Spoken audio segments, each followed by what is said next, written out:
आज से करीब 100 साल से भी पहले से एक्स्ट्रा टेरेस्ट्रियल जीवन की रिसर्चेज और उनको जानने की जो कला है वो सब डेवलप हो रही है।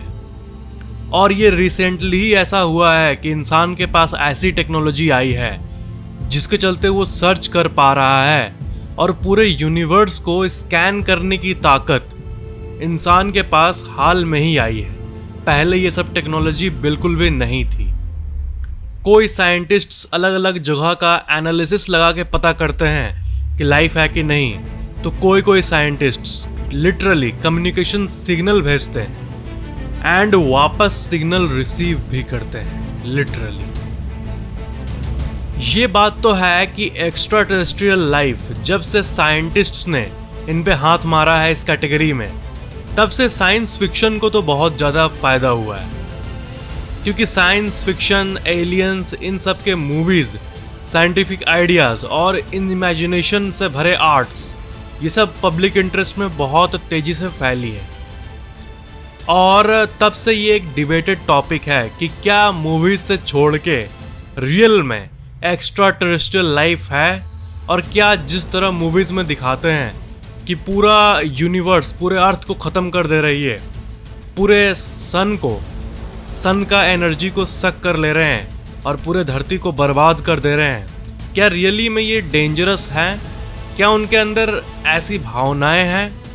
ये सब कुछ ऐसे क्वेश्चंस हैं जो कि वर्थ एक्सप्लोरिंग है। देखो, जनरली एलियन लाइफ यानी माइक्रो ऑर्गेनिज्म वाली लाइफ या फिर कोई बड़े साइज की लाइफ, ऐसा हाइपोथेसाइज्ड किया गया है कि इस यूनिवर्स में जितने भी सोलर सिस्टम हैं उसमें से कुछ परसेंटेज में through out the universe life exist करती है। ये ऐसा इसलिए कहा जा रहा है क्योंकि इस यूनिवर्स का साइज बहुत ही ज़्यादा वास्ट है और फिजिकल लॉज और ऑब्जर्वेबल यूनिवर्स को देखते हुए इस थ्योरी को बनाया गया है। मतलब मान लो, जो मैंने आपको एग्जाम्पल पहले भी दिया है कि समुद्र में जाओ एक चम्मच को लेके और एक चम्मच पानी समुद्र से बाहर निकालो, तो क्या उस एक चम्मच पानी में आपको कोई शार्क या फिर कोई अजीब सी मछली मिलेगी? नहीं मिलेगी, क्योंकि इतने बड़े समुद्र में आपने सिर्फ एक चम्मच पानी लिया है। तो वैसे ही इस यूनिवर्स का जो पार्ट हम आंखों से देख पाते हैं रात के समय या फिर दिन के समय, जो इनफाइनाइट दूर तक हमें दिखता है आसमान, ये स्पेस, वो सिर्फ उतना ही है जितना एक चम्मच पानी है। ऐसा आप कंपेयर कर सकते हो इमेजिन करने के लिए। लेकिन एक्चुअल में जो यूनिवर्स है वो बहुत ही ज़्यादा बड़ा है, इतना बड़ा कि माइंड भी कॉम्प्रहेंड नहीं कर सकता है। तो पूरे यूनिवर्स को एक्सप्लोर करोगे तब आपको शार्क दिखेंगे, मतलब इसको हम लोग इमेजिन कर रहे हैं समुद्र की तरह, तब ना आपको शार्क दिखेंगे और अजीब अजीब क्रीचर्स दिखेंगे, अननोन क्रीचर्स दिखेंगे समुद्र के। लेकिन एक चम्मच पानी में आपको कुछ भी नहीं दिखेगा। तो एक चम्मच पानी से हम लोग जज नहीं कर सकते हैं कि ये यूनिवर्स कैसा है, इस यूनिवर्स में और भी क्या क्या चीज़ें हैं। साइंटिस्ट्स जैसे स्टीफन हॉकिंग, कार्ल सेगन ये कहते हैं कि इस यूनिवर्स में कहीं और लाइफ ना होना, सिर्फ धरती को छोड़ के, ये हो ही नहीं सकता, ऐसा उनका कहना है। कॉपरनिकन एक प्रिंसिपल है और वो ये कहती है कि ये जो धरती है, ये यूनिवर्स में इसका कोई यूनिक पोजीशन नहीं है, क्योंकि धरती के बारे में कुछ खास नहीं है। हम लोग ये सोचते होंगे इन जनरल कि धरती पे लाइफ एग्जिस्ट करती है और ये खास है, बट साइंटिस्ट्स का ये कहना है कि जो लाइफ की केमिस्ट्री है, जो कि लाइफ का उत्पन्न होना, ये बिग बैंग से कुछ देर बाद ही शुरू हो गया होगा बहुत सारे जगहों पे, और हम उनमें से एक है, ना कि सब में से सिर्फ बाकी सब जगह कुछ नहीं है और सिर्फ हम ही हैं धरती पे। लाइफ इंडिपेंडेंटली ही यूनिवर्स के बहुत सारे जगहों में अपने आप को उत्पन्न करने लगा होगा। जब यूनिवर्स नया था, कुछ 10-15 मिलियन साल ही पुराना था। ये 10-15 मिलियन साल हमारे कॉन्टेक्स्ट में तो बहुत ज़्यादा है, बट इस यूनिवर्स के कॉन्टेक्स्ट में ये 10-15 मिलियन कुछ भी नहीं है। वो जैसे स्टार्टिंग माना जाता है, क्योंकि अभी 4.2 बिलियन ईयर हो चुके हैं। तो जब ये यूनिवर्स कंपैरेटिवली नया था, 10-15 मिलियन साल ओल्ड, तब ही लाइफ बनना शुरू हो गया होगा। और उसके बाद लाइफ बहुत कम मात्रा में अलग अलग जगह बना होगा, और मे बी मीटेरॉइड्स इनसे अलग अलग जगहों पे फैला होगा, क्योंकि यूनिवर्स में हजारों चीजें तैरते रहती है। एक्स्ट्रा टेरेस्ट्रियल लाइफ, जिसे हम कभी कभी कहते हैं एलियन लाइफ, ये अभी के लिए एक हाइपोथेटिकल लाइफ है जो कि इस धरती के बाहर कहीं पे मौजूद हो सकती है, जो कि धरती पे ओरिजिनेट नहीं हुई। और ऐसा भी नहीं है कि एलियन लाइफ कुछ ऐसी दिखती है जैसा कि हम इमेजिन करते हैं। एलियन लाइफ एक सिंपल फॉर्म में भी हो सकती है, मतलब एक छोटी सी इंटेलिजेंट बीइंग जो कि साइज में बहुत छोटा होगा, बट इस अर्थ के बाहर लाइफ होना भी एक बहुत ही बड़ी बात है। जो एक्स्ट्रा टेरेस्ट्रियल लाइफ की पढ़ाई होती है उसे हम एस्ट्रोबायोलॉजी कहते हैं, और यही फील्ड इन्वेस्टिगेट करती है ऐसे सिचुएशंस, ऐसे जगहें इस यूनिवर्स में जहां पे लाइफ मौजूद है। इस दुनिया के बाहर भी जिंदगी है, इस धरती के बाहर भी जिंदगी है। ये आज की कंसेप्ट नहीं है, ये बहुत पहले की कंसेप्ट है। मतलब जब से ये दुनिया है तब से लोग सोचते आए हैं कि इस धरती के बाहर क्या लाइफ है। बहुत सारे ऐसे होली किताबें हैं जिसमें मल्टीपल वर्ल्ड्स, एक अलग दुनिया की बात की गई है। जिस तरह हमारे सोलर सिस्टम में एक सूरज है, बहुत सारे प्लैनेट्स हैं, उसी तरह हम लोग जो दूर तारे देखते हैं रात को, वो भी एक सूरज है। उनमें से भी कुछ जगहों पे प्लैनेट्स हैं, और प्लैनेट्स पे मे बी एक्स्ट्रा टेरेस्ट्रियल जीवन है। और बहुत सारे साइंटिस्ट्स ने ये कहा है कि ऐसा कोई तरीका नहीं है जिससे हम प्रूव कर सकें कि वो जगहें, वो तारे इंटेलिजेंट क्रिएचर्स से नहीं भरे पड़े हैं। ऐसा कोई तरीका नहीं है। ऐसा कई साइंटिस्ट्स मानते हैं कि एक्स्ट्रा टेरेस्ट्रियल लाइफ बहुत पहले से एग्जिस्ट कर रही है। जब से बिग बैंग हुआ तब से हम हमारे सभ्यता को तो देख रहे हैं, जो कि हमारे सौर मंडल में मौजूद है। बट क्या हो अगर ऐसा हो कि आज से करोड़ों साल पहले बिग बैंग के जस्ट बाद ही कोई जो सबसे नया तारा बना होगा उसमें भी लाइफ होगा। आपने क्या हैबिटेबल जोन्स के बारे में सुना है? हैबिटेबल जोन्स मतलब एक ऐसी जगह जहां पे प्रोबेबली हमारे जैसी लाइफ एग्जिस्ट कर सकती। मतलब लाइफ को, हमारे जैसी लाइफ को होने के लिए एक ऐसी जगह चाहिए जहां पे न ज़्यादा ठंड हो न ज़्यादा गर्म हो, और ऐसी जगह सन के सामने कुछ ऐसे पोजीशन पे होती है जहां पे एकदम परफेक्ट सिचुएशन होता है लाइफ के लिए। जिस तरह हमारे सोलर सिस्टम में जहां पे हमारी धरती है, वो एक ऐसे जगह पे है जहां पे कोई भी ऐसी चीज़ नहीं है जो कि लाइफ को ख़त्म कर सकती है, और एक ऐसी जोन है जहां पे लाइफ एग्जिस्ट कर सकती है क्योंकि यहाँ का एवरेज टेम्परेचर सही है।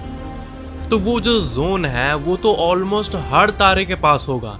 तारे का size irrespective of the size of the star, उसके आसपास ऐसी लोकेशन कोई ना कोई होगी ही जहाँ पे ये जो 15 से 20 डिग्री सेल्सियस का एवरेज टेम्परेचर है ये हो सकता है। एंड बहुत सारे तारों के आसपास ऐसे प्लैनेट्स भी घूम रहे होंगे जो उसी जोन में होंगे। और अगर ऐसा है तो ऐसा हम क्यों नहीं कह सकते हैं कि वहाँ पे लाइफ नहीं है, एलियंस नहीं है। अब आपके मन में आएगा कि ठीक है, ऐसा हो सकता है, वैसे भी यूनिवर्स बहुत ही बड़ा है तो हाँ इन्फिनिटली हो सकता है। बट क्या कोई ऐसा प्लैनेट है जो कि इन जोन्स में डिस्कवर हुआ है? तो केपलर स्पेस मिशन डेटा के अकॉर्डिंग ये पता चला कि 40 बिलियन धरती के साइज्ड प्लैनेट जो कि हैबिटेबल जोन्स में तारों के आसपास घूम रहे हैं हमारे मिल्की वे में, वो 40 बिलियन के करीब है।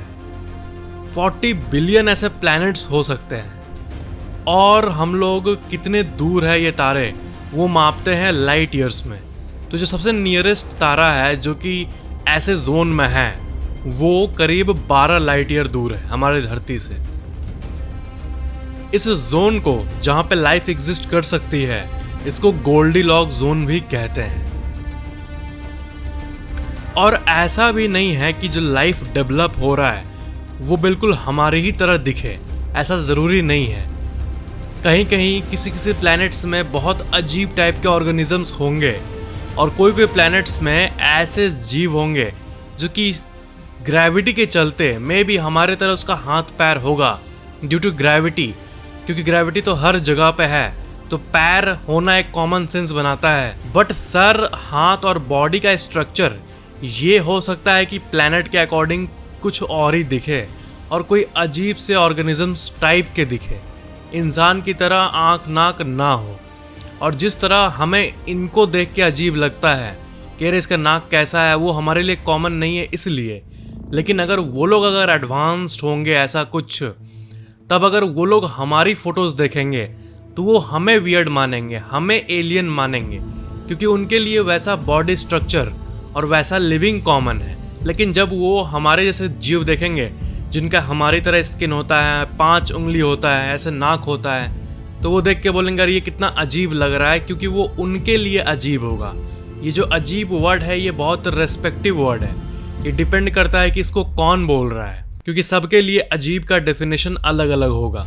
तो इवोल्यूशन, ये जो लाइफ का फॉर्म है ये कैसा हो सकता है, ये तो बहुत मुश्किल सवाल है, क्योंकि लाइफ अनप्रेडिक्टेबल है। वो कैसी भी रूप ले सकती है और उनके कैसे भी कैरेक्टरिस्टिक्स हो सकते हैं।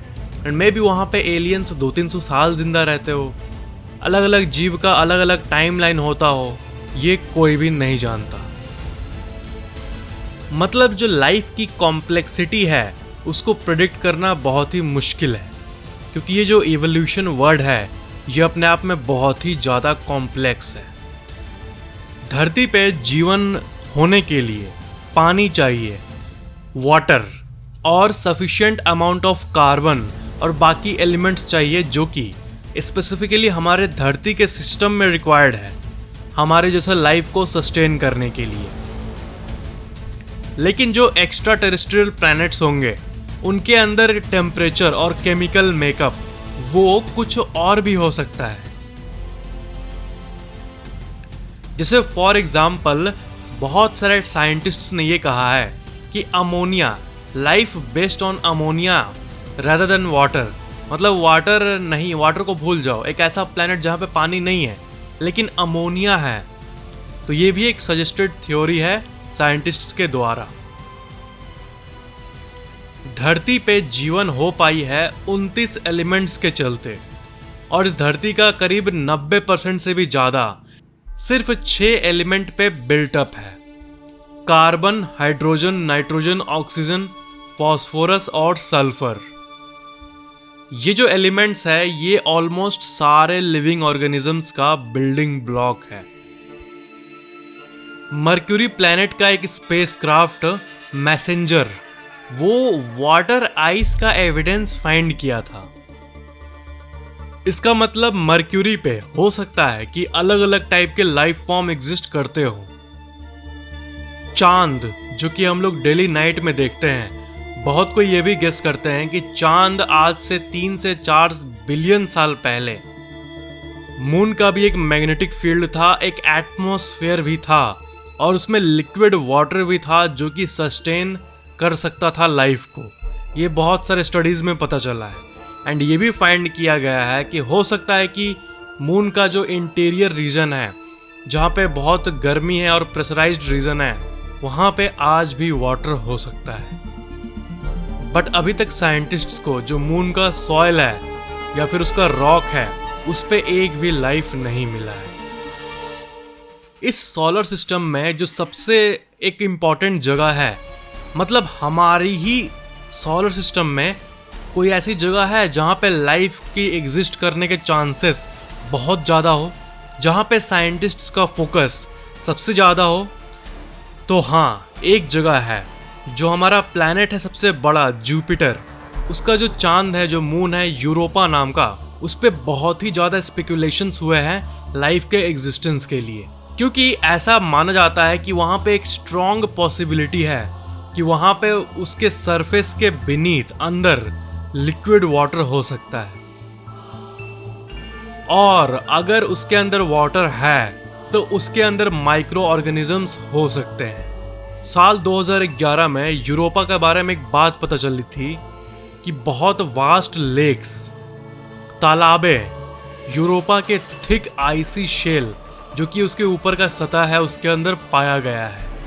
यूरोपा को सबसे बेस्ट टारगेट माना जाता है इस एक्स्ट्रा टेरेस्ट्रियल लाइफ के डिस्कवरी के लिए। डीएनए और आरएनए बनाने के लिए जो स्पेसिफिक ऑर्गेनिक मॉलिक्यूल्स चाहिए, वो ऐसे मॉलिक्यूल्स बहुत सारे मेटेरॉइड्स में भी मिले हैं। नासा के कई आर्टिकल्स में आप इन मेटेरॉइड्स के बारे में देख सकते हो, जो कि साल 2011 में फाइंड किया गया था कि ये आउटर स्पेस से आया है और उसके अंदर एडेनिन, ग्वानिन और बहुत सारे ऑर्गेनिक मॉलिक्यूल्स हैं जिससे डीएनए पॉसिबल हो पाता है। ऐसे बहुत सारे प्रोजेक्ट्स हैं जिसमें अरबों रुपए लगा के बहुत सारे सैटेलाइट सिस्टम्स को इंस्टॉल किया जाता है, जैसे SETI, search for extraterrestrial intelligence, और ऐसे बहुत सारे ऑर्गेनाइजेशंस हैं जो कि बहुत पैसा लगा के ये फाइंड करना चाहते हैं कि क्या एलियंस एग्जिस्ट करते हैं, एंड ये सर्च आज भी जारी है। और भी बहुत सारी चीज़ें हैं जो कि मैं आपको बताना चाहता हूँ इन क्रीचर्स के बारे में, एलियंस के बारे में। तो अगर आपको इस वीडियो का पार्ट 2 चाहिए तो आप नीचे कमेंट ज़रूर करना, इस वीडियो को लाइक ज़रूर करना और शेयर ज़रूर कर देना, और चैनल को सब्सक्राइब करके बेल आइकन ज़रूर ऑन कर लेना। Thank you so much for watching this video.